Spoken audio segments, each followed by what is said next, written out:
Hello guys.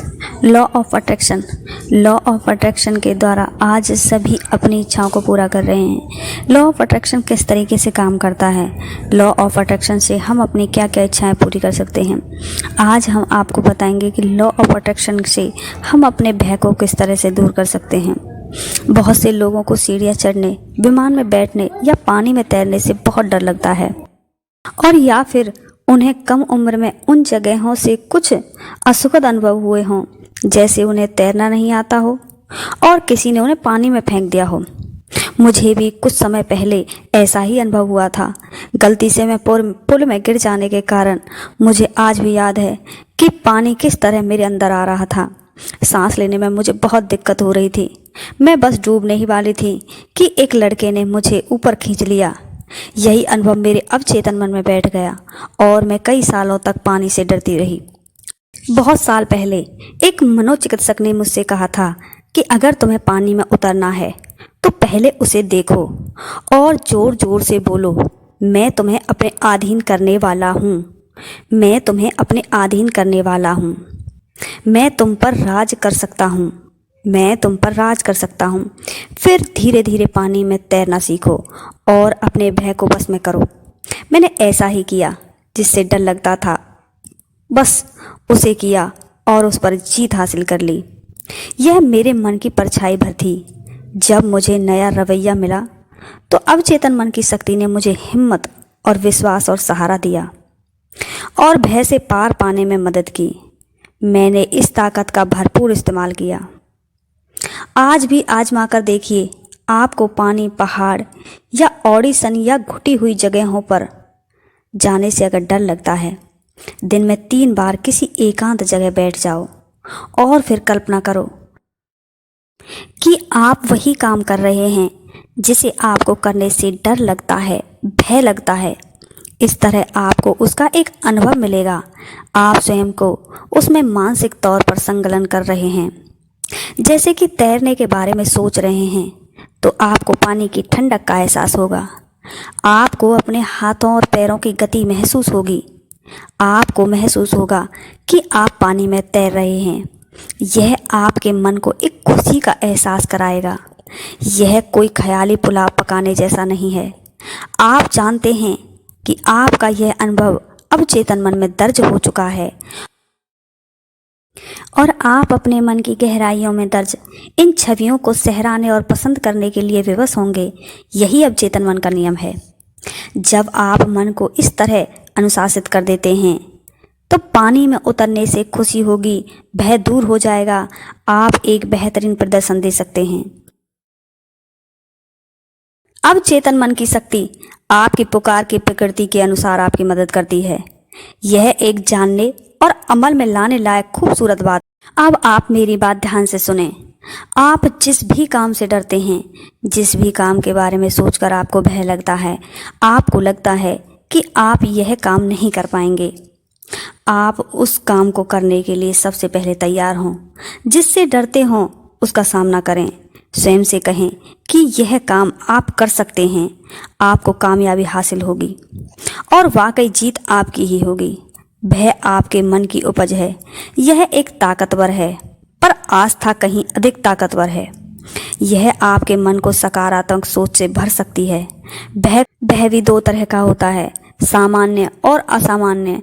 सामान्य भय अच्छा है, यह आत्मसंरक्षण का नियम है।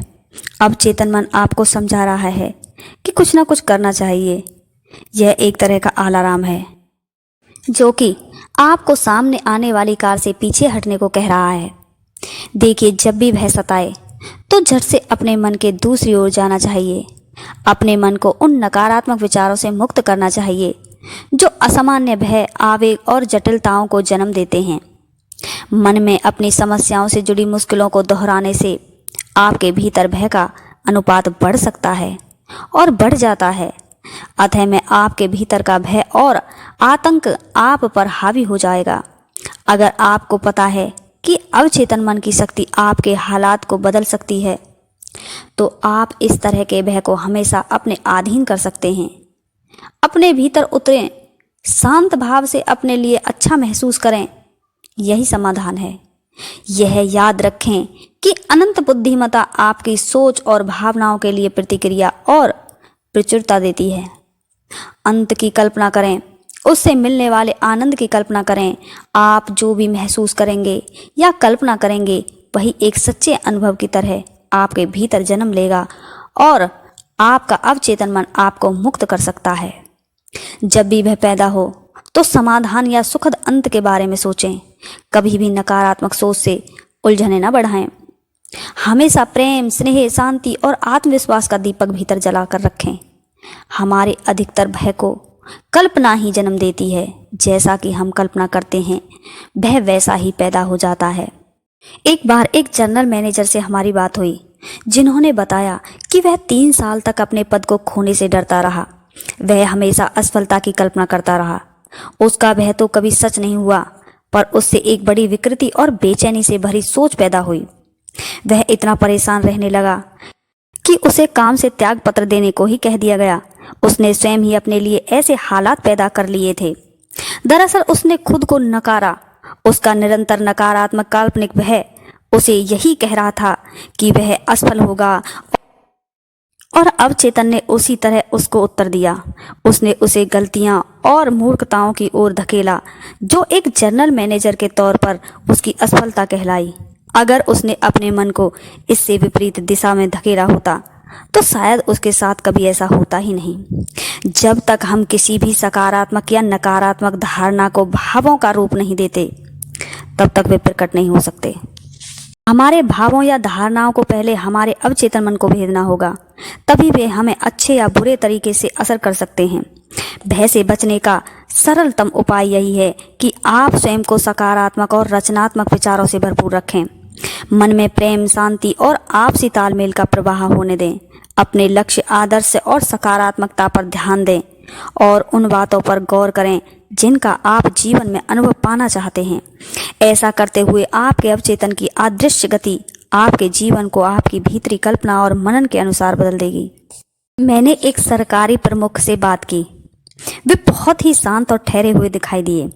उन्होंने कहा कि वे सुबह हर रोज अखबार और विपक्ष की ओर से जितना भी राजनीतिक विरोध सहन करते हैं, वे उससे विचलित नहीं होते। वे सुबह के समय 15 से 20 मिनट तक स्थिर होकर बैठते हैं और उन्हें एहसास है कि उनके भीतर शांति का गहरा और स्थिर समुद्र है।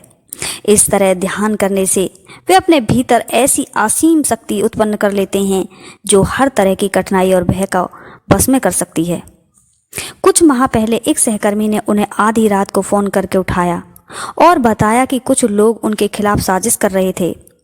उन्होंने उत्तर दिया, मैं पूरी शांति से सोने जा रहा हूँ, तुम कल सुबह 10 बजे इस बारे में मुझसे बात कर सकते हो। जरा ध्यान दें कि वे कितने शांत और ठहरे हुए और सौम्य हुए होंगे। वे उत्तेजित होकर अपने बाल नहीं नोचने लगे। वे जानते थे कि भले ही बाहर से कितनी भी उथल पुथल क्यों ना हो, वे भीतर से पूरी तरह से शांत हैं। आपका मन 2 चीजों के मेल से बना है, सजग मन जहां तर्क काम करता है और अवचेतन मन जिसकी तुलना एक सागर से कर सकते हैं, जिसमें कई भूले हुए भय और झूठे विश्वास छुपे हैं। एक लड़का था जिसे बहुत ही गंभीर साइनस था। वह हमेशा दुख में खोया रहता और अनजाने भय से घिरा रहता। मैंने उससे बात करके पाया कि वह पिछले कई सालों से अपने पिता से नफरत करता आ रहा है, क्योंकि उसके पिता ने सारी संपत्ति उसके भाइयों को दे दी थी। इसी नफरत ने उसके अवचेतन मन में एक शर्मिंदगी का भाव पैदा कर दिया। वह दंडित होने का छिपा हुआ भय था। यही जटिलता साइनस और सिर का दर्द बनकर सामने आ रही थी। दर्द यानी भय। प्रेम और अच्छाई का मतलब है शांति और सेहत। उस आदमी का भय और शर्मिंदगी ही रोग और बेचैनी बना हुआ था। उसके नाक के म्यूकस मेम्ब्रेन हमेशा सूजे ही रहते थे। उस नौजवान को एहसास हुआ कि उसकी अपनी ही आत्मा आलोचना ने और घृणा ने उसका ये हाल कर दिया है। उसके पिता बहुत पहले जीवन के उच्चतर आयामों की ओर से जा चुके थे। दरअसल वह मारे घृणा के खुद को विष दे रहा था। वह स्वयं को क्षमा करने लगा। उसने यह कहने का अभ्यास आरंभ किया, मैंने अपने पिता को पूरी तरह से क्षमा कर दिया। उन्हें जो सही लगा उन्होंने किया। मैं उन्हें मुक्त करता हूँ। मैं उनके लिए शांति, सामंजस्य और आनंद की कामना करता हूँ। मैं पूरी गंभीरता से इन बातों को स्वीकार करता हूँ। और फिर वह लंबे समय तक रोता रहा। यह अच्छी बात थी। उसने अपने मानसिक घाव को सिल दिया और साइनस ठीक हो गया।